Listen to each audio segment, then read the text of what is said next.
Hello and a very warm welcome. You are watching Gravitas with me, Molly Gambhir. Let's get started.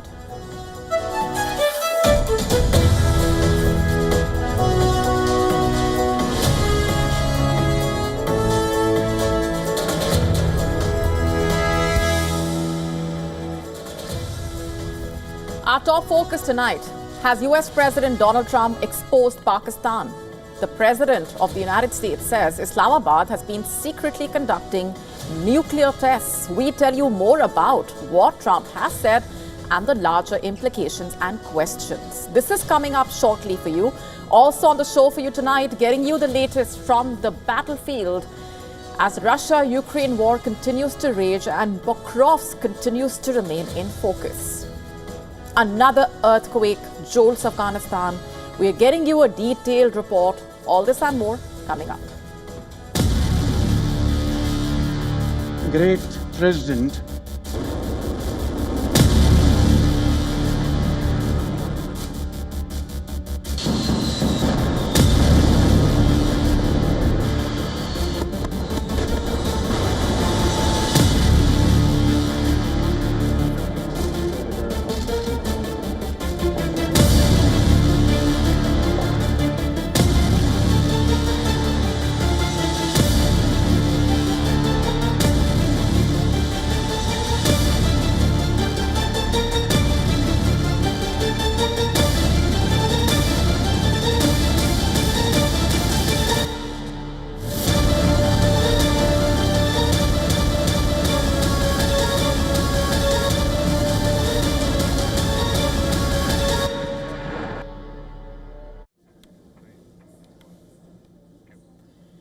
has US President Donald Trump exposed Pakistan? The President of the United States has said Islamabad has been secretly conducting nuclear tests.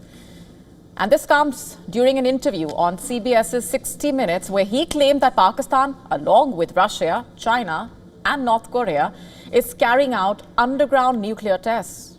In that interview, I'm directly quoting here, Trump says, Russia's testing and China's testing, but they don't talk about it. You know, we are an open society. We are different. We talk about it. We have to talk about it because otherwise you people are going to report. They don't have reporters that are going to be writing about it. We do. No, we are going to test because they test and others test. And certainly North Korea has been testing. Pakistan's been testing, quote unquote. And Trump also said that these countries are performing tests so discreetly that international agencies find it nearly impossible to detect them.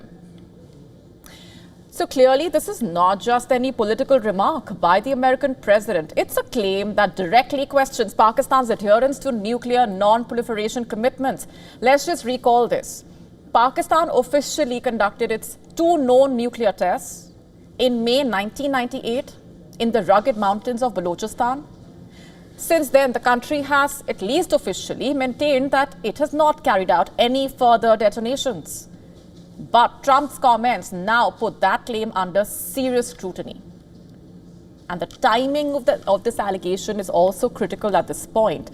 Recent reports of unusual seismic activity in Pakistan's Balochistan region have already stirred suspicion, raising question marks. Rare lenticular clouds were spotted, remember, over Balochistan's capital, Quetta, a phenomenon that triggered speculation about possible missile tests.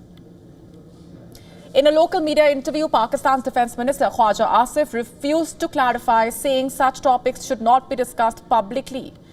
When asked directly whether Pakistan had tested a hypersonic missile, he dodged the question entirely.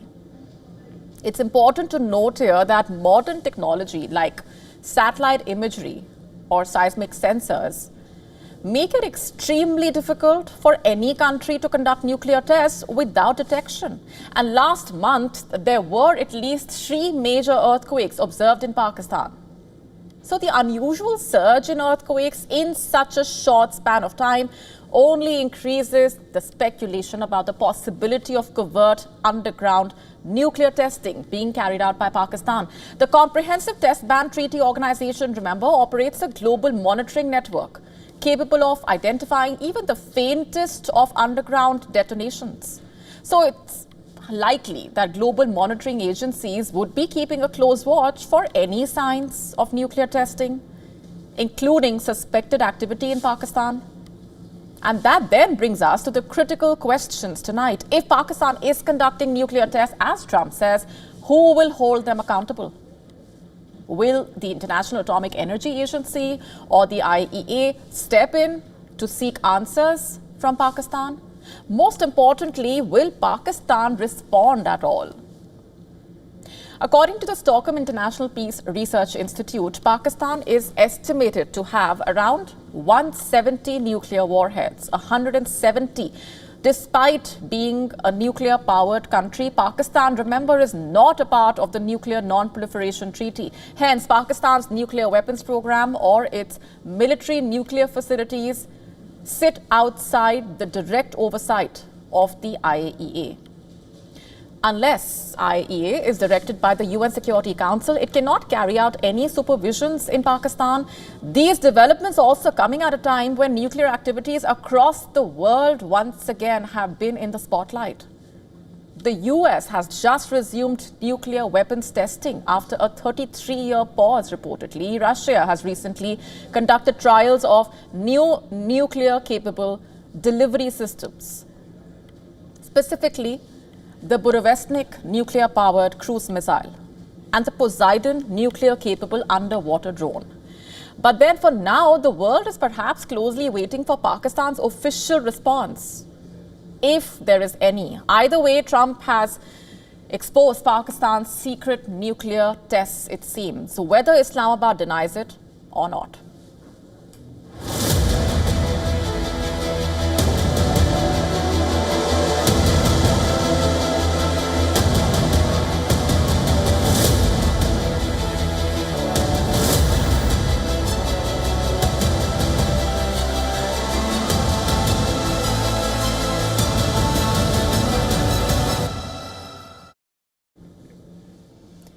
It's not every day that a US president threatens to invade another country over religion. Donald Trump has set off another firestorm, threatening to use military force in Nigeria, and claims that Christianity was facing an existential threat in Africa's most populous country. Listen to this. Could be. I mean, a lot of things I envisage, a lot of things. They're killing record numbers of Christians in Nigeria. And they have other countries very bad also. You know that part of the world very bad. They're killing the Christians and killing them in very large numbers. We're not going to allow that to happen. Nigeria's president, who is himself a Muslim married to a Christian pastor, was quick to defend his country, calling Trump's remarks misinformed and unhelpful. Tinubu's team says Nigeria would welcome US help against insurgents, but only if its territorial integrity is respected. In fact, the Tinubu administration reportedly also added that the Nigerian government did not see Trump's threat in the literal sense. You have to listen to this. President Donald Trump has a way of, or a unique style of forcing a sit down by probably tweeting something that is pungent and forceful. We know Donald Trump thinks well of Nigeria. Donald Trump was the first American president to lift the embargo on the sale of arms, use executive order, and then authorize the sale of arms to Nigeria in 2017 or so when he came. The report or notion that there is a Christian persecution or genocide in Nigeria is false. False both from the premise and the conclusion. It is not supported by data. Let's just break this down for you further. Analysts are saying what Nigeria really needs is intelligence sharing, funds for crackdown on terror networks, and jobs for the vulnerable youth, instead of guns of a foreign army blazing there. But Trump's self-proclaimed mission to save Christians does not stop at Nigeria. In China, dozens of pastors and believers have been detained reportedly in what activists call the biggest Christian crackdown in decades. Authorities, in fact, are tightening their grip on underground churches, demolishing crosses, banning apps, and demanding loyalty to the Communist Party, reportedly. In Pakistan, Christian groups are facing an even darker reality. A report from Human Rights Focus Pakistan says forced conversions, abductions, blasphemy arrests have surged this year, with at least 20 Christians still in prison under laws rights groups call draconian. The government denying systemic persecution, but the data are telling a rather chilling story of abuse, indifference, impunity. According to media reports, Christians in Pakistan have faced at least 70 acts of violence in the first half of 2024. These violent incidents have directly impacted around 140 Christian families, highlighting the escalating threats to this minority in the country. In Saudi Arabia, there are strict limitations on all forms of expression of Christianity, including public acts of worship. According to a report commissioned by the then British Foreign Secretary, Jeremy Hunt, there have been regular crackdowns on private Christian services, reportedly. The report highlighted the rise of hate speech against Christians has compromised their social safety and created social intolerance, reportedly. Figures from the Open Doors World Watch also raising alarm. According to the report, 1 in 7 Christians facing persecution, with Africa and Asia bearing the brunt. Between 2021 and 2025, over 4,400 Christians reportedly were murdered, more than 7,600 churches and properties attacked, nearly 4,800 believers imprisoned, reportedly. From Nigeria's insurgency to China's crackdown, from Pakistan's blasphemy trials to Saudi Arabia's limitations, the thread shows that Christians in different parts of the world are facing these circumstances. But then these are complex crises. To flatten them into a war on Christians, perhaps, as Trump seems to be doing, is complete ignorance of politics, demography, the circumstances. Will Donald Trump really save the world's Christians is the immediate question being asked. Will Trump save Christians in Pakistan? Or is this just another sermon aimed at Sunday voters? Raising a far bigger question, is Trump launching a new crusade or just another bid to play his base?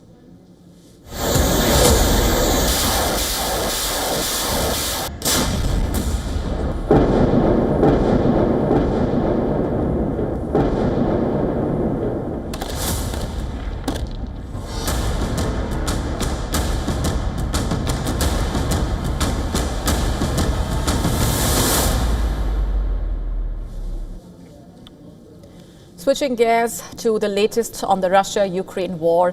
Russia claims to have struck the besieged Ukrainian troops holding down the line in the key city or in the key area of Donetsk. A fierce battle taking place for the city of Pokrovsk, in fact, which is called the gateway to Donetsk. The battle has been raging for months now, with Russia trying to capture the city in its campaign to control the entirety of Ukraine's Donetsk region. And if developments on the ground are any indication, Russia appears to be making gains. In the latest, the Russian Ministry of Defense has claimed that its forces have launched offensives against the Ukrainian forces from multiple regions in the direction of Pokrovsk. There are also reports of Ukrainian soldiers beginning to surrender. Over the weekend itself, the Russian Defense Ministry also claimed that Russian troops have surrounded Ukrainian personnel in the town, a claim that the Ukrainian side continues to vehemently deny at the same time. And despite the Russian claims, the Ukrainian Armed Forces Commander-in-Chief has said that although the situation was severe, Pokrovsk has not been surrounded or blockaded by the Russian forces. They say that Ukrainian troops continue to hold their positions and carry out comprehensive operations. And according to Ukraine's military, it had improved its positions in some districts. Kiev has also raised the number of its assault troops in the area, reportedly. The 7th Rapid Response Corps saying on Facebook, Pokrovsk has once again emerged as the flashpoint in the war, as capturing Pokrovsk would be the most important Russian territorial gain inside Ukraine since Russia took the ruined city of Avdiivka in early 2024, after one of the bloodiest battles of the war. And since then, Russia has been making steady and slow gains in intense fighting along the 1,000-kilometer front line, which is believed to have killed tens of thousands of soldiers on both sides. Kiev says the costly fighting is largely stalemated and its territorial losses marginal. But Russia says it is still making important gains. Additionally, reports from battles in that area indicating that Russian forces are close to cutting off Ukrainian supply lines to Pokrovsk. Very significant. As for why Pokrovsk is so important, the clue is in its nickname, also called the gateway to Donetsk, like we just said. The city sits on a major supply corridor for the Ukrainian army, and its fall would not only be a symbolic victory for Russia, but a strategic one. Moscow has long vowed to capture the entire Donbas region, remember, which includes both Luhansk and Donetsk. Ukraine still controls about 10% of Donbas, around 5,000 square kilometers in western Donetsk. The battle for Pokrovsk coming as data showing Russia fired more missiles at Ukraine in overnight attacks in October than any other month since at least the start of 2023. Russia's army fired 270 missiles in October, up 46% on the previous month. As per data published by Ukraine's Air Force, it was the highest one-month tally since Ukraine started routinely publishing statistics at the beginning of 2023. The strikes, which have targeted Ukraine's fragile energy grid for the fourth winter running, have cut power to hundreds of thousands of people. On Sunday, the entire region of Donetsk was without power, as were nearly 58,000 people. In Zaporizhia, while Ukraine and its backers have described these attacks as a deliberate strategy to wear down Ukraine's civilian population, Russia has denied the charge.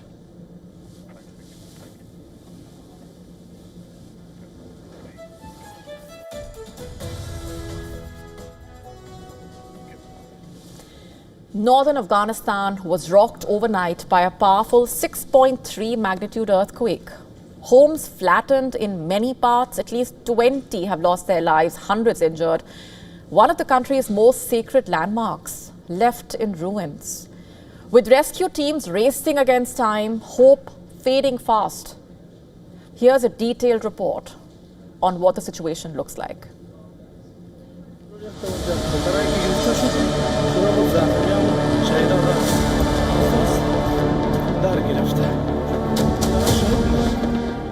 A deadly 6.3 magnitude earthquake ripped through northern Afghanistan, killing dozens and injuring hundreds more. It struck in the middle of the night when families were fast asleep. Soon, panic engulfed the residents as homes turned into rubble. The quake's epicenter was near the holy shrine of Mazar-e-Sharif in the Balkh province. The U.S. Geological Survey says it struck at a depth of 28 kilometers, shaking homes across Samangan, Balkh, and even Kabul. The earthquake started around 1 a.m. It shook so violently that we couldn't even open the door. We tried 3 times to unlock it, but the shaking was too strong to manage. It lasted for about 15 seconds, and when we finally got outside, there was so much dust in the air that we couldn't see anything. My mother was trapped under the wooden beams of the roof, and my brother was buried under the rubble. With the help of the villagers and young men from our village, thank God, we managed to rescue them. They are now in the hospital. In Mazar-e-Sharif, part of the city's Blue Mosque and one of Afghanistan's holiest landmarks was damaged. Videos online show debris at the base of a minaret. Across the northern region, Red Crescent teams and locals are digging through rubble by hand. Families are still searching for loved ones beneath collapsed homes. Hospitals are overwhelmed. Many victims are being treated in open courtyards for broken bones and head injuries. Around 320 people have been injured and over 20 have been confirmed dead and taken to hospitals. However, rescue teams are still operating in the area and the figures are subject to change. Medical teams have reached the affected region and under the direction of the Ministry of Public Health, all nearby hospitals have been told to stay ready to receive more patients. This is another blow for a country already in crisis due to border skirmish with Pakistan. Earthquakes here are frequent and deadly. Just 2 months ago, a powerful quake in the southeast killed more than 2,200 people. With shrinking foreign aid and thousands of refugees returning under pressure, the Taliban government faces another disaster. Afghanistan's tragedy deepens with every tremor. A nation already on its knees now faces yet another test as rescuers race against time to dig through the rubble.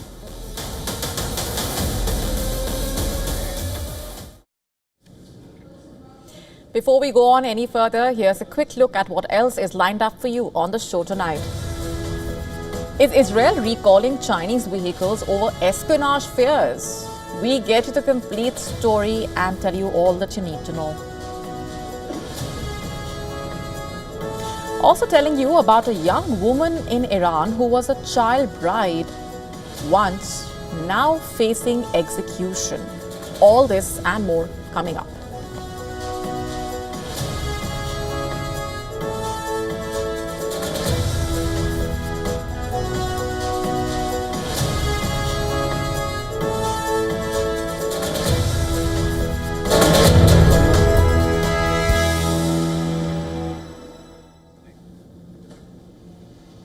On to Iran, where a young woman, once a child bride, now faces execution. Her name is Goli Khokan. She's 25 and she has spent the last 7 years on death row in a prison in northern Iran. She was just 18 when she was arrested, accused of killing her husband, a man she was forced to marry as a child. And today her future is uncertain, to say the least. Her husband's family has agreed to spare her with a condition that she raise 10 billion tomans, that's about 80,000 pounds, before a December deadline. Her story has reignited outrage both inside and outside the country over the fate of child brides. This case has also laid bare a severe issue in the country. According to human rights organizations, Khokan's case is a symbol of the systemic discrimination that women there face. Khokan is from the Baloch community, one of Iran's most marginalized groups. She was married off to her cousin at the age of 12, became a mother a year later.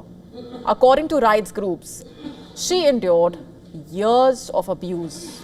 When she once tried to escape, reportedly, her father sent her back. In the year 2018, after her husband began beating their 5-year-old son, a fight broke out that ended in his death. Khokan called the authorities herself but was arrested and later confessed under pressure without a lawyer present. Her confession, signed despite her being illiterate, sealed her fate. And now that's where things stand. Under Iranian law, in fact, a victim's family can pardon the accused in exchange for diya. That's blood money in simple terms. But for this girl, that amount of money is just impossible to raise. But if she fails, she will be executed by hanging. And her story is not an isolated one. Iran has executed more women in the past 2 years than at any time in the last 15. In 2024 alone, at least 31 women were executed, many for murder charges linked to abusive marriages. So far this year, that number is already at 30. Among them, Samira Sabzian Fard, executed last December for killing the man she was forced to marry at the age of 15. Fatemeh Salbehi, executed in 2015. She was 17 when arrested. Zainab Sekinwat, also 17, executed after confessing under duress to killing her husband who had abused her for months. All child brides, all executed.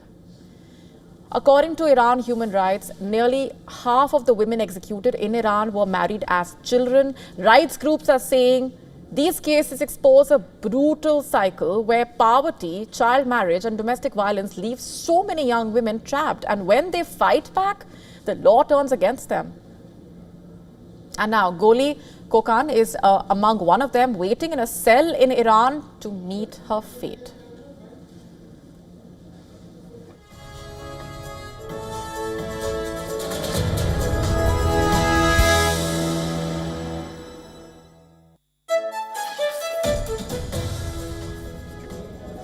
Not even a year into his return to the White House, and already President Donald Trump is facing his first real stress test at the ballot box and at the Supreme Court. Voters in multiple states of the US are heading to the polls this week, and the Supreme Court is also going to take up cases that could redefine president's authority. Let's just break this down for you. At stake is more than just governorships and mayoral offices. The results could actually signal how much political capital Trump still commands and how much backlash he may face as he battles towards the 2026 midterms. Trump himself seems uneasy. Recently, he was caught quoting, "We've had success like nobody, but for some reason you lose the midterms," quote unquote. The president has already begun framing the races as a battle for survival, warning Republicans that losing now could mean watching his agenda get taken away by the radical left lunatics, quote unquote. Evidently, the Supreme Court showdown and these elections that we are talking about together have morphed into a referendum on Trump's rather turbulent second term in office so far.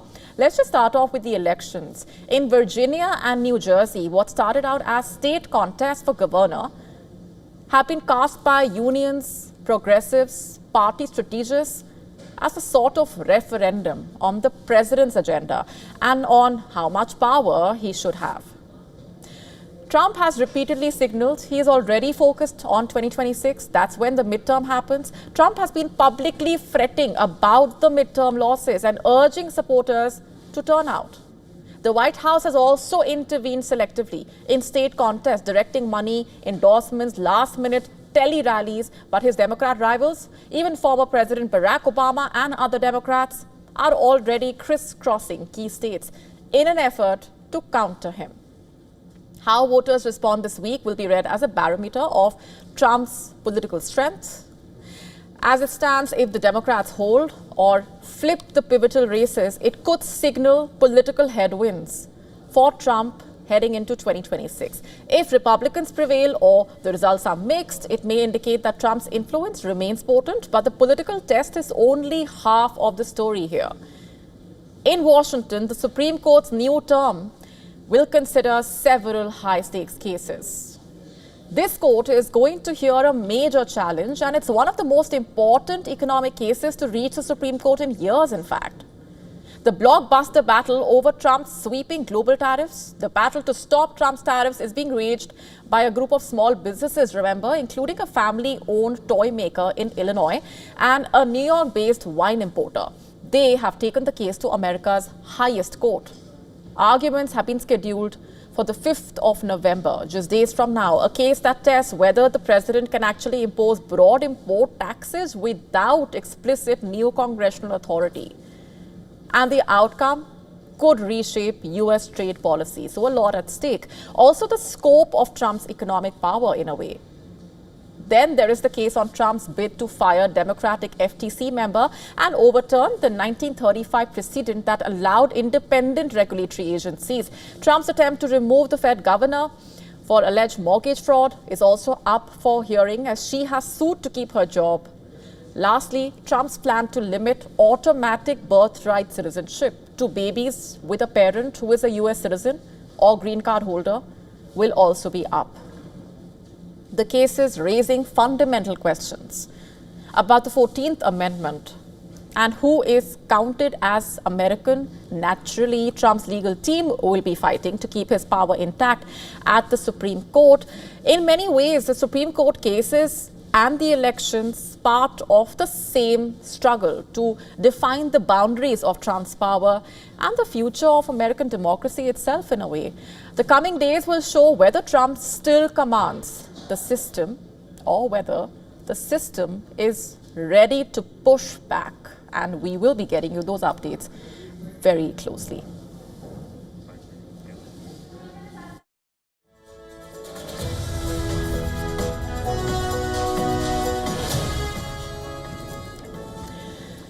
Shifting focus, just days before another round of peace talks with Pakistan, the Taliban triggered a whole new storm, this time not with gunfire but with a map. The Taliban government in Kabul has reportedly released what it calls a Greater Afghanistan map, depicting parts of Pakistan, including Khyber Pakhtunkhwa and the Pashtun belt across the Durand Line, as Afghan territory. The map is titled Law Afghanistan. It was reportedly released by Taliban-linked media outlets ahead of the third round of the official talks between the two sides, set to take place in Istanbul on the 6th of November. Analysts are saying the move could derail the fragile efforts to stabilize ties already strained by those border clashes and mutual distrust. The Greater Afghanistan idea dating back to the 19th century, when the British-drawn Durand Line split Pashtun tribes between the two countries. Afghanistan has never formally recognized that border, remember, and nationalist factions, including within the Taliban, continue to challenge it. The move comes amid the clashes between the two countries. Pakistan and Afghanistan have for now agreed to maintain a ceasefire after the peace talks that took place in Istanbul, but the tensions have remained. The two sides will be meeting again at that higher level gathering in Istanbul on November 6 to finalize how the ceasefire will be implemented.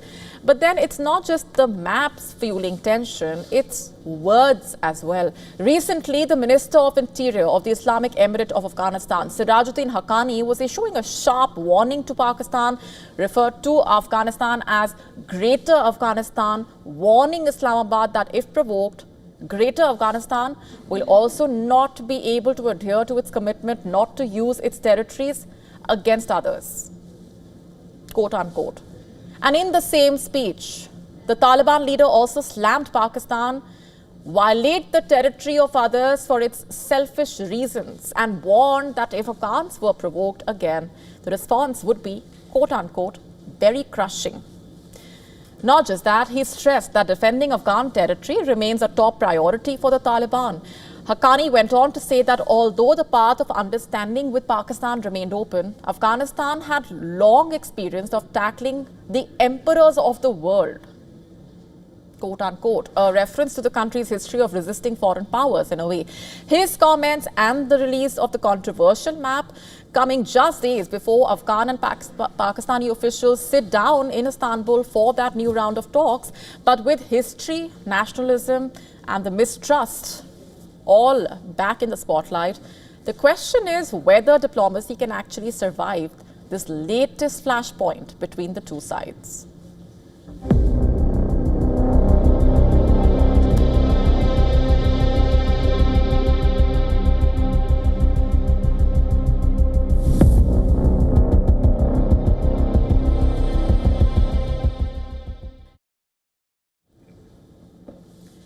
Switching gears, Israel has launched a major vehicle recall inside its military, reportedly targeting hundreds of Chinese-made cars used by senior officers. The move comes after Israeli security agencies flagged serious risks of data leaks and potential espionage. IDF recalled as many as 700 vehicles reportedly, mostly consisting of Chinese-made models. These SUVs issued to senior IDF officers with large families since 2022 are now being pulled back reportedly amid growing concerns over surveillance threats hidden inside modern car technology. According to reports, in fact, Israel's chief of staff approved the decision after intelligence experts warned that some vehicle systems could collect and transmit sensitive data. These cars reportedly come equipped with cameras, microphones, sensors, advanced communication modules that could potentially relay information to remote servers beyond the driver's control. According to reports, there is no evidence yet that any data has been leaked, but the risk alone seems to be clearly big enough for the IDF to act. Prior to their commissioning, the Israeli Defense Ministry had reportedly disabled several connected features in these cars to block any data transmission. But new assessments reportedly suggest that the earlier safeguards may not be sufficient, as vehicles constantly generate vast amounts of digital data, whether it is in the form of GPS tracking, onboard diagnostics, cameras, or sensor recordings. Much of this generated information can travel to manufacturers, service networks, or even unknown third parties, reportedly. A possibility that may have triggered Israel in recalling these vehicles. The entire recall operation is reportedly expected to finish by March or April 2026. And for now, the military has not decided whether the recall vehicles will be reissued after inspection or replaced entirely.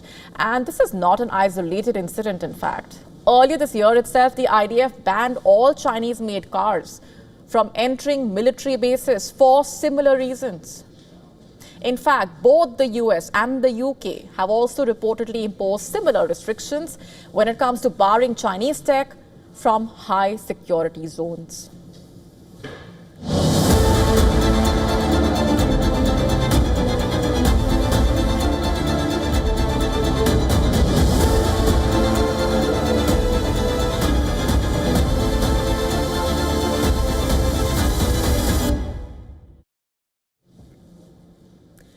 Bihar votes in just 3 days. The countdown has started for phase 1 of the assembly elections on Thursday, with 126 seats up for grabs. But in the corridors of power, it's not just party symbols that matter. It's the sway of Bihar's strongmen, the so-called Bahubalis, who loom large over the state's politics. The narrative of jungle raj, lawlessness and crime in Bihar is back in the spotlight in a way. Prime Minister Modi drove the point home early in his campaign during the rally in Samastipur. Jungle Raj was repeated 17 times during the address. Multiple times he termed the opposition alliance as Thag Bandhan. Days before voters head to the polls, in fact, Mokama's most infamous strongman, Anant Kumar Singh, the so-called Chote Sarkar, is behind bars. The JDU candidate was arrested along with 2 aides for allegedly murdering gangster-turned-politician Dular Singh Yadav, who backed the rival Jan Swaraj party. Singh, in fact, has ruled there for decades as his turf and stronghold, winning regardless of which party gives him a ticket. According to the nomination paper Singh filed, he has 28 ongoing cases against him. 28. This election, his arrest, has reignited the conversation about how criminality continues to shape Bihar's political landscape. The list of political strongmen in Bihar is long and ugly. Ritlal Yadav from the RJD will contest for the Danapur seat in Patna. He has 35 cases against him, including 4 for murder. Yadav is considered Lalu Yadav's original muscle power, and he still settles land deals with guns, reportedly. The Patna High Court has rejected Yadav's interim bail plea to campaign there for the assembly polls. The BJP leader, Sunil Pandey, has 42 criminal cases against him. These include for murder, extortion, kidnapping. A strongman with a doctoral degree, he was a former MLA from Bhojpur district with 4 election victories to his credit. Pandey spent most of his life in prison or in hiding. He was also accused of giving a contract to kill Mukhtar Ansari, a criminal who had just entered politics in Uttar Pradesh. Pandey ran a private army in Shahabad. His son, Vishal Prashant, will contest from Tarari, this time on a BJP ticket. 5-time MLA Amrendra Kumar Pandey, generally known as Pappu Pandey, is a feared strongman. From Gopalganj, the JDU leader has 38 cases to his name, including multiple kidnappings and contract killings in the 1990s, reportedly. Several other Bahubalis, as they are called, are actually bow down to Pandey. And this is just the tip of a huge iceberg. Let's just look at what the data is showing. The latest ADR report says 1 in 3 candidates in these elections faces criminal charges. That's 423 contestants out of 1,303. 354 are accused in grave crimes like murder or attempted murder. Dozens implicated in cases targeting women. At least 33 candidates face murder charges, 86 for attempted murder, 42 for crimes against women, including 2 facing rape charges. It's not just about muscle, it's about money as well. 40% of candidates are crore-patis with an average asset value of over 3 crore rupees. Education levels painting a rather mixed picture. But for voters, the criminal record list is raising tough questions about clean politics. Among the top parties, RJD has the highest share of candidates with criminal records, a staggering 76%. BJP and Congress each have 65% of their nominees facing cases, while the JDU claims a relatively lower 39%.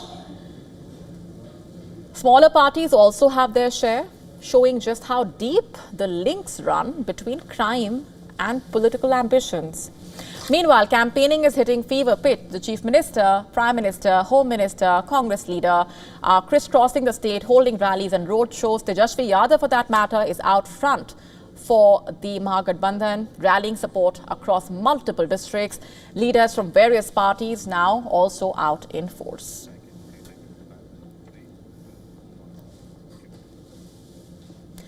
In Tehran, a small museum is preserving a big part of childhood, that's toys. The Iran Toy Museum, bringing together playthings from across decades and countries, showcasing just how simple games and imagination have connected generations. Take a look.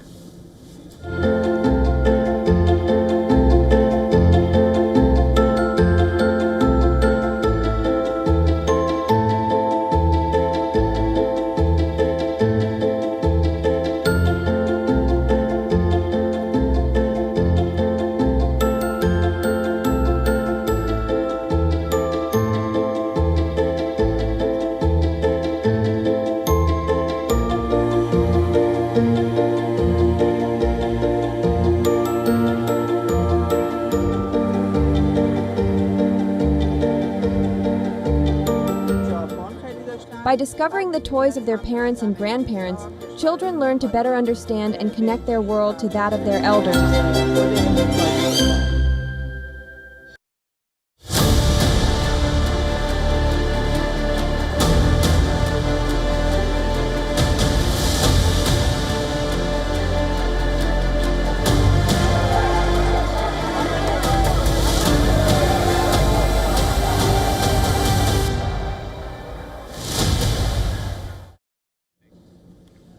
Shifting focus now to the scandal in Israel's top military establishment. Former IDF military advocate general, Major General Yifat Tomer Yerushalmi, has been arrested. The former legal chief of the IDF went missing reportedly for several hours on Sunday before being found and taken into custody. Israeli police discovered Yerushalmi late Sunday night on a beach in Israel after her family reported her missing, triggering a large-scale search involving police, soldiers, rescue teams. Authorities confirm she is now under arrest on charges related to the leaking of classified material and other serious offences. This arrest follows days of controversy surrounding her admission that she approved the release of video footage showing alleged mistreatment of Palestinian detainees. Reportedly, the video filmed at the detention camp, led to criminal charges against 5 reservists and unleashed a wave of outrage, both inside and outside Israel. The leaked video allegedly shows Israeli soldiers abusing a Palestinian detainee. Yerushalmi reportedly defended her decision, claiming she authorized the leak to counter what she called false propaganda about the Israeli military's conduct. But then the fallout has been immense. The Israeli Prime Minister Netanyahu has said the scandal has gravely damaged Israel's global image and the reputation of its armed forces.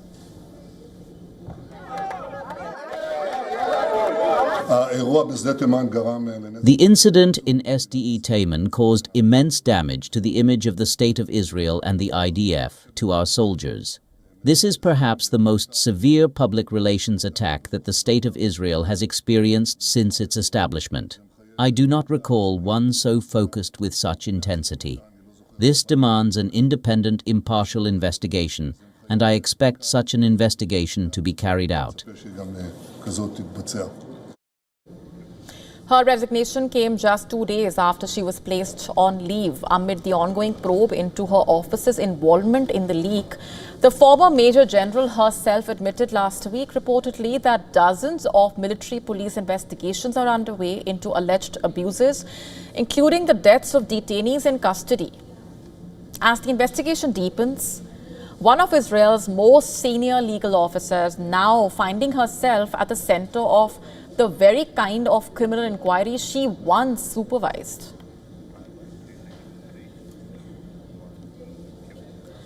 The South Korean president hosted Xi Jinping at the APEC summit on Saturday. What stood out was light-hearted banter and warmth, in a way in direct contrast with the meeting between Chinese President Xi Jinping and the US President Donald Trump. The South Korean leader welcomed Xi Jinping at that grand opening ceremony, complete with soldiers wearing traditional garb. In fact, the South Korean leader also told the Chinese president that he was looking to meet him for a long time. Xi Jinping, in turn, described China and South Korea as important neighbors that cannot be separated. The two leaders also shared a cordial moment when they exchanged gifts. In a light-hearted exchange seen in a video released by South Korea's presidential office, Xi Jinping can be seen joking about the Xiaomi phone he gifted to the South Korean leader. When he asked about the communication security on the phones, Xi Jinping replied, "You can check if there's a backdoor," quote unquote. 这个曲面是韩国的产品。 디스플레이는 한국 제품입니다. 샤오미. 这是给您和夫人。 통신 보안은 잘 됩니까? 这个通信保安怎么样啊？非常好。你看看有没有后门？뒷문 있는 잘 확인해 보십시오. The meeting also highlighted how China and South Korea were moving towards a more comprehensive partnership that included a $49 billion currency swap agreement and several MOUs on trade. The Chinese leader's reply on quote-unquote backdoor was not just a joke, but a political statement. In a way, it's an accusation that US and its allies, remember, often level against the Chinese establishment, a long-term Chinese cybersecurity strategy involving both state-sponsored and state-supported private companies, focusing on espionage, intelligence gathering, and economic advantage. That's the accusation. The phone that Xi Jinping gifted to the South Korean leader was a Xiaomi model, a new product by the Chinese smartphone giant, which is set to be equipped with, in fact, Xiaomi had released the models in Korea in March this year. Contrast that with the Trump-Xi meeting earlier. Trump flew to South Korea for the summit to seal a trade war pause with Xi Jinping. Xi Jinping had appeared more stiff in a way while meeting Donald Trump. Trump had complimented Xi Jinping as being a very tough negotiator, although Xi Jinping's reaction was that of pure dismissal. Xi Jinping had said it was common for the two leading economies of the world to have friction every now and then.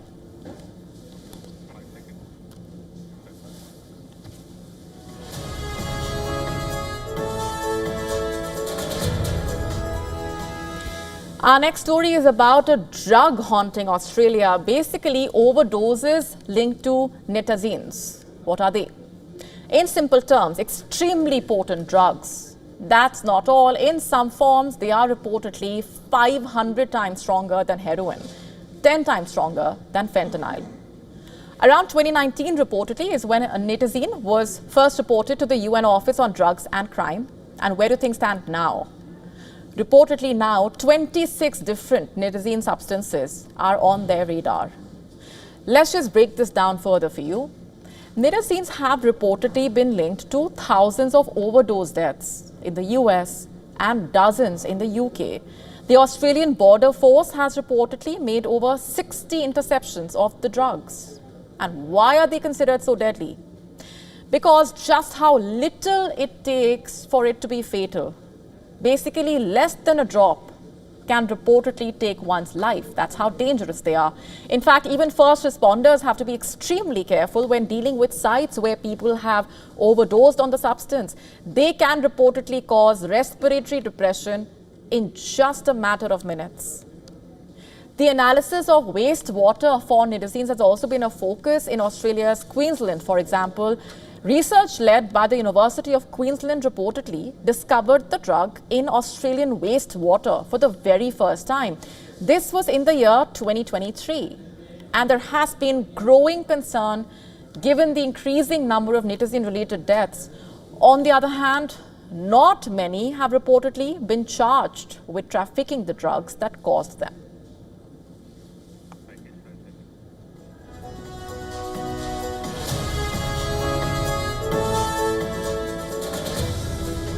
In Bolivia, cemeteries came alive with color, music, and tradition as families marked the Day of the Dead. In one part, people gathered to honor their loved ones with offerings, food, and dance, blending Catholic and Aymara traditions in a celebration of life beyond death.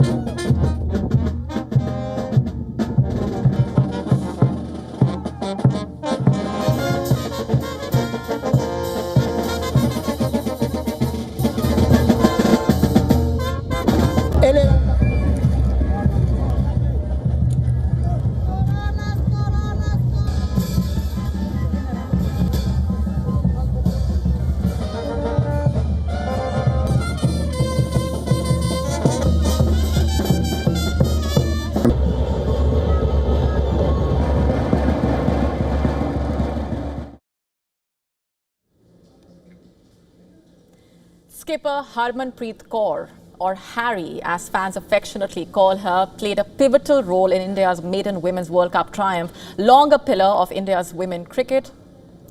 This triumph has now enshrined her name in golden letters in the history of Indian sport.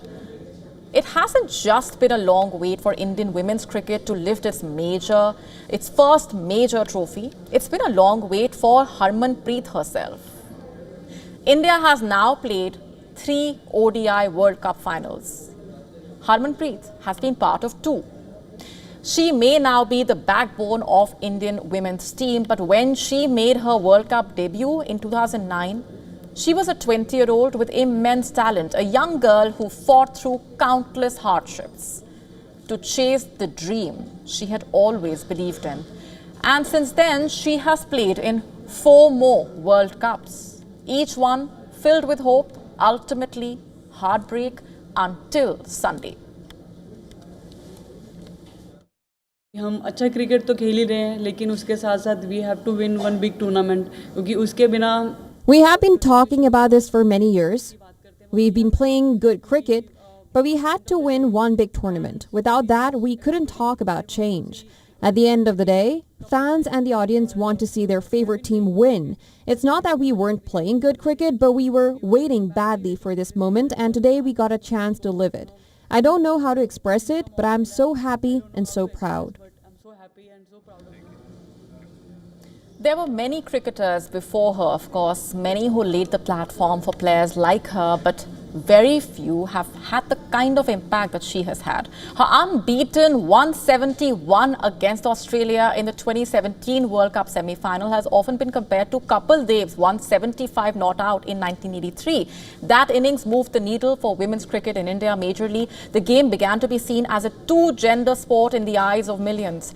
Harmanpreet Kaur was also the first Indian cricketer, male or female, to earn a Big Bash League contract, and that move opened the doors for many others to showcase their talent on the global stage.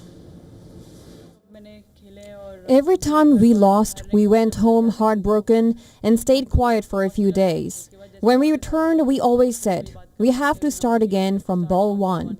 It was heartbreaking because we played so many World Cups, reaching finals, semi-finals, and sometimes not even that far. We were always thinking, when will we break this?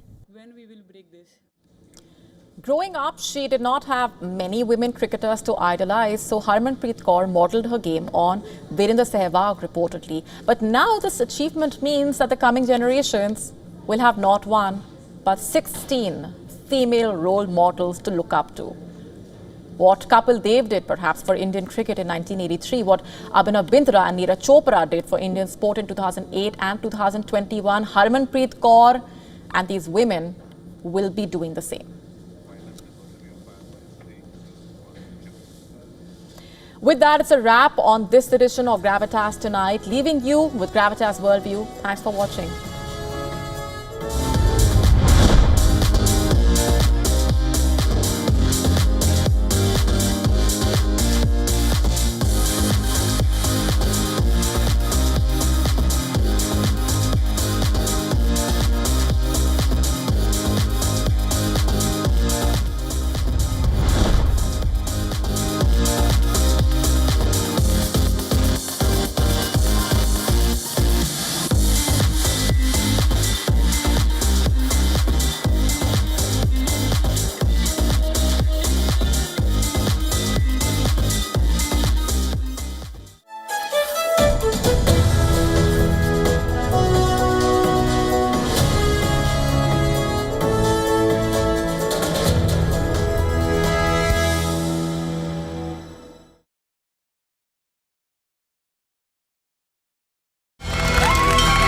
From the bustling trading floors of Wall Street to the vibrant exchanges of Asian stock markets, WION breaks it down for you to make sense of what's happening, as we reveal the key factors behind events, strategic battles, and the game-changing business decisions that shape the world. We bring you